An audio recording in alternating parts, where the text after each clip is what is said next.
Welcome, Blind Eye friends. Bienvenidos. So today, I'm going to use my little journal here. We are going to just start a little mini series, and we're just going to have quicker videos with little chats, little reminders, so on and so forth. Let me just do a disclaimer real quick. I am not a doctor, not a lawyer, not a psychologist, nothing super fancy. I am just a regular person that has survived sexual abuse and other kinds of abuse. And I am just a teensy-weensy part of the big blind eye movement. And we are just here to open up as many blind eyes as possible and just help tell the truth about what happens to kids, boys, girls, women, all of that in IFB churches and in their schools. So hopefully we can keep the conversation open. And here we go. So for today, I have boundaries for the holidays. And we want to speak about what is true and what is necessary. And we want to keep it healthy and not toxic. Because I'll start with the first thing last. I'll start with the last thing first. Basically, we want to keep our friends and families in a healthy relationship, not a toxic one. We don't want to continue the cycle of abuse by just being like a toxic person and handling our abuse in, I guess, a negative way, if that makes sense. We want to be able to put ourselves first, mentally and physically and all of that, but in a respectful way, if that makes sense. So what we don't want to do is just blast everybody on Facebook and embarrass people or talk bad about people or, I don't know, be that toxic family member.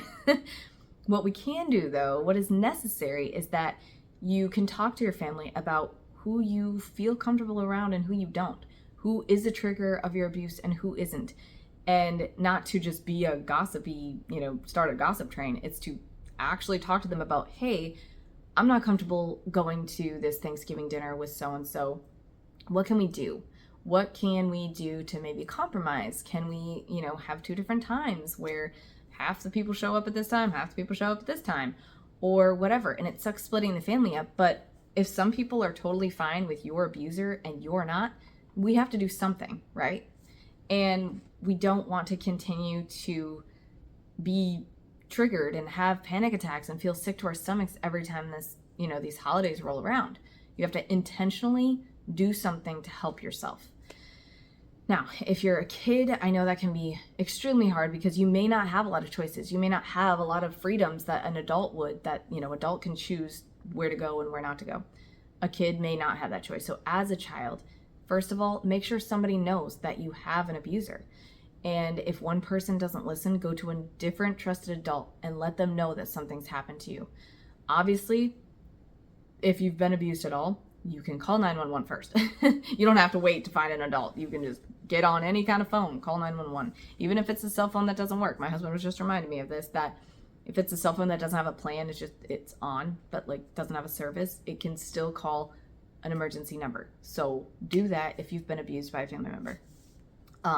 Or a friend, or a church member, because a lot of people still go to church. A lot of people still have those get-togethers with close family friends that might be your abuser. So this applies to all of that. It doesn't matter where the gathering is. I'm basically talking about any holiday get-togethers that your abuser or an abuser in general is going to be there. Now, those are kind of two different things, but all of these can apply. We want to focus on what is true and what is necessary. So what is true? There's going to be get-togethers. What is not true? That you have to go, unless you're a kid. And like I just said, make sure somebody knows that you've been abused. So I'm mostly talking to the people that have a choice, I guess. And then for the kids, if you're seeing this video, then please get help. Please let somebody in your family know that you trust that there is a problem, because I'm sure, if your family loves you and cares about you, they will help you. And like I said, find somebody that you trust to get that taken care of, because that's super important. And then if your parents are aware of it, let them know the truth about your feelings. Don't just throw a fit, because what is necessary? Throwing a fit and just having a terrible attitude and kind of trying to sabotage the get-together, that's not necessary. What you can do is just tell them the truth. Tell them why you don't want to be there. Don't just, have a bad attitude but not tell them why, because they may be more willing to help you and be more willing to not make you go if they know why you don't want to go. Because I know some kids act out in, difficult ways, like their behavior's terrible, but they don't always tell the adult why, because they're scared or they are embarrassed or they're ashamed. So parents, be on the lookout for kids that aren't acting appropriately for the get-together, for the things that they don't want to go to. Ask them why. Take time to just make sure that your kids are safe and okay. So that just kind of like brought up a whole nother scenario that I wasn't thinking about that angle. I was mostly talking to adults that have choices about get-togethers, but adults, listen to your kids, because that's a whole nother thing that a lot of parents are ignoring. And they think like, my kid keeps acting out every time I go to Aunt so-and-so's house and I don't get their problem. What's their deal? They're so rude or they're so mean or they don't give this person a hug. Like, focus on that. That just like popped in my mind. Like, that's super important too. So family members, no matter what role you play, you're an important person in your family's life. Doesn't matter if you're a child, doesn't matter if you're an adult, you affect other people's lives, right? Like, we can all say that. If someone comes home cranky, they might influence the rest of the family to be cranky. So it's the same when, if you've been abused, if you've been hurt, your attitude will affect the ones around you. Doesn't matter what age you are, doesn't matter what role you play, you're going to affect other people. So we want to handle this holiday season in the least toxic way as possible. So say what's true, tell people why you don't want to go, explain to your family in a gracious way. It doesn't have to be blasted all over social media. It doesn't have to be in a spiteful, hurtful way. You don't have to yell, you don't have to scream, you don't got to swear at them. You can call them on the phone before they get together and say, hey, I'm feeling this type of way. Is there any wiggle room on the date? Is there any wiggle room on, the times? Like, hey, can we have this separate get together over here for those of us who aren't comfortable with being around so-and-so because, this creepy dude, blah, blah, blah. You know what I'm saying? Like, I don't know how to say it without like calling real people out in my life, or how to say it with like being able to cover all of the different scenarios that could possibly happen, because this could be like a 10-year video just on like the different scenarios that could be for holidays. But I'm doing my best to just give you like generic things to think about. Not that the thoughts are generic, but like for generic situations that could apply in anyone's life and anyone's story. So yeah. So make sure for the holidays, you go where you feel safe. You go where you feel welcome. You go where you feel the people around you are trustworthy, and go where you feel loved. Go where you feel safe. It doesn't matter if you had to, let's try to normalize the fact that not all holidays have to be on the perfect date. Not all holidays have to be with your blood relatives if they're the ones that hurt you. Does it suck? Yes. Is family super important? Of course it is. But in this scenario of people that have been SA'd, if you're gonna be in your most healthy place, you may have to choose an adopted family. You may have to choose friends. You may have to choose those besties that get you more than your real family does. You may have to choose to, maybe one of the holidays you're sitting alone, because that's better mentally for you. That's okay. Like, if I was not doing well, I would totally choose just like a movie night on my own. Like, honestly, like in my life, what I've learned is like things aren't that big of a deal.